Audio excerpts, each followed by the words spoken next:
Mga kaparokya, ang pag-uusapan po natin ngayong araw ay patungkol sa dalawang pananghaliang programa dito sa bansa, ang Eat Showtime at ang Eat Bulaga. So kahapon nga po mga kaparokya ay wala po tayo nagawang online viewership para sa dalawang pananghaliang programa sa bansa sapagkat meron po tayong pinuntahan. Anyway mga kaparokya, meron pong netizen or meron pong nag-comment sa ating video na kung saan ay ayon dito ay scripted daw po ang It's Showtime na kesyo mga kaparokya ay masyado daw pong pa-impress para daw po tumaas ang ratings. Pero bago natin talakayin yan mga kaparokya, magpapakilala po muna ako sa inyo. Ako nga po pala si Mervin, the man behind the Kaparokya TV.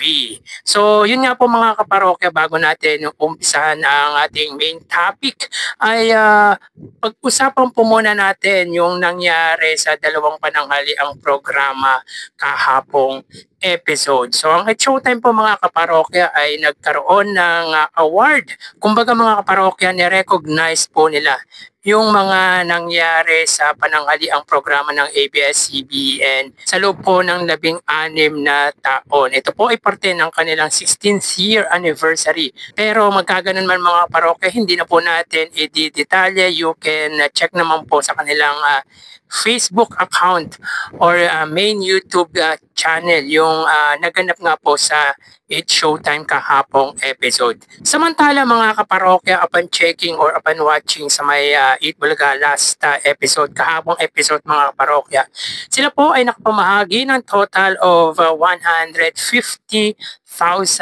pesos. Sa 150,000 pesos na ibinahagi nga po ng Eat Bulaga, 5,000 dito ay sa pera fee segment, 85,000 pesos para po sa sugod bahay sapagkat may tig 5,000 po ang pumila na may kasama nga pong bata. And of course, sa Gimme 5, 40,000 sapagkat wala pong nasagot sa jackpot round, and of course sa the clones kung saan na double the money ang 10,000 pesos ng contestant, yung VIP contestant. So again, total of 150,000 pesos po ang ibinahagi ng Eat Bulaga kahapong episode. Samantala mga kaparokya, sa ads kahapon po ay may total na 49 TV ads ang Eat Bulaga. Sa GAP 1 mga kaparokya, meron po silang 17 TV ads. Sa GAP 2 ay 15 TV ads. At sa GAP 3 ay 17 TV ads with a total of 49 TV ads. Meaning mga kaparokya ay may total TV ads po sila sa isang linggo or within a week mga kaparokya, they got 292 TV ads.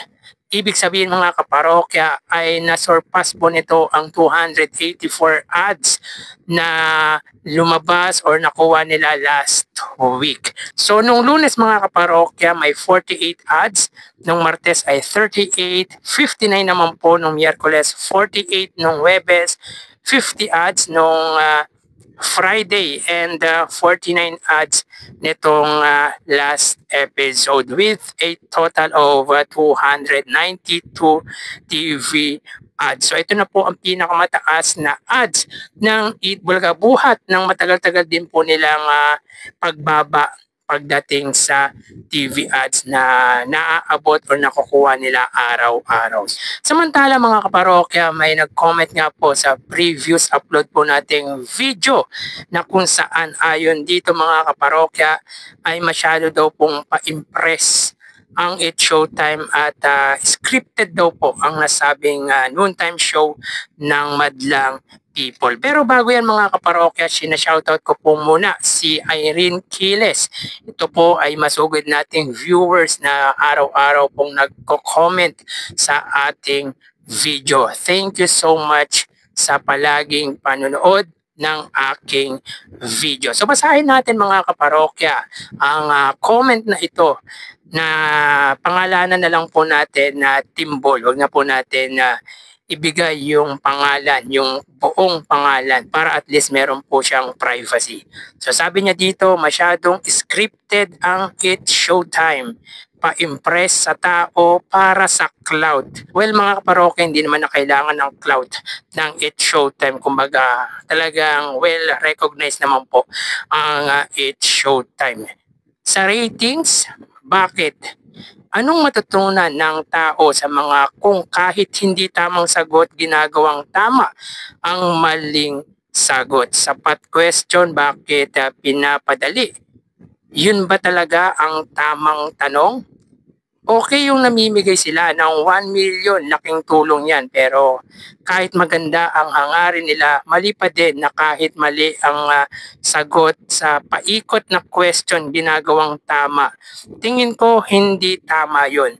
Kahit sa 1 plus 1 na tanong para makuha ang pot money, masyadong malaking kalokohan yun. Nakakatawa na wala ka talagang matututunan sa It's Showtime. Well mga kaparokya, napanood ko din po yung episode na yun na kung saan ay kahit mali po ang sagot ng contestant ay or yung paikot po mga kaparokya, kahit mali po yung mga sagot nito ay ginawa pong tama ni Vice Ganda. Well, bigay na po kasi talaga yon ni Vice Ganda.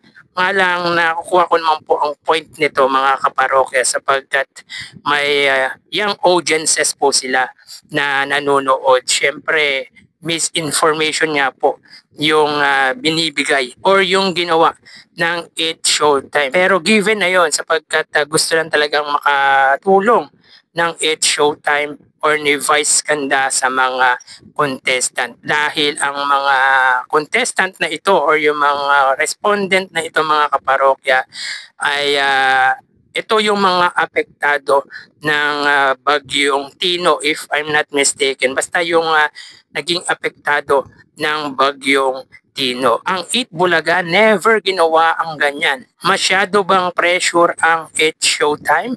Pwede. Siguro dahil anytime pwede silang mawala sa GMA if hindi tumaas ang ratings nila. Samantalang yung katapat nila na Eat Bulaga, chill lang. Mababa man ang ratings, walang pa-impress na ginagawa, basta chill lang.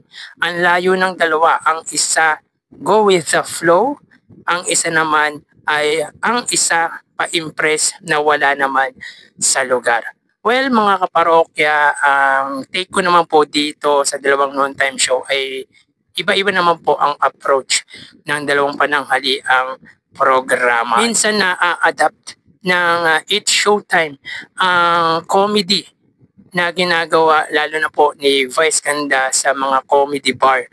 Samantalang ang Eat Bulaga ay masyadong formal. Kumbaga medyo may pagka-formal ang Eat Bulaga. Pero ang pinaka-importante dito mga kaparokya ay both noontime show ay meron pong natutulungan. Kumbaga mga kaparokya, ang layunin po nila ay makatulong sa sambayan ng Filipino, sa mga audiences na umaasa sa kanila. Naiintindihan naman po natin mga kaparokya yung sentimiento ng nag-comment na ito sapagkat may young audiences or may mga bata nga pong nanonood sa It's Showtime at syempre mali nga rin po yung magbigay ka ng information na kung saan kahit mali ang sagot ay ginagawang tama. Ano na lang ang iisipin ng mga bata kung ang mali ay ginagawa mong tama. Pero hindi naman na siguro papansinin ng mga bata yun mga kaparokya.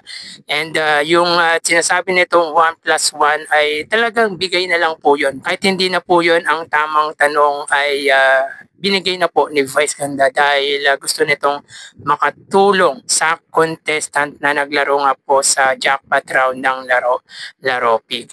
Siguro mga parokya sa scripted na sinabi po nito ay disagree po tayo sapagkat from the very start ay yan na po talaga yung flow or yung way ng nasabing noontime show. Lalo na po si Vice Ganda. Maganda nga po kapag nandyan si Vice Ganda. Pero agree po tayo mga kaparokya na ang katapat nito na Eat Bulaga ay chill lang. Kumbaga go with the flow lang. Kumbaga mga kaparokya ay hindi sila nararatel kahit mababa ang ratings nila. mababa ang ratings nila against sa It's Showtime dahil mga kaparokya, alam naman po natin ang GMA ay mas malawak po ang naaabot kesa sa TV5, meaning ay limited lang po ang nare-reach ng TV5 unlike sa GMA na kahit saan sa bansa ay kayang maabot or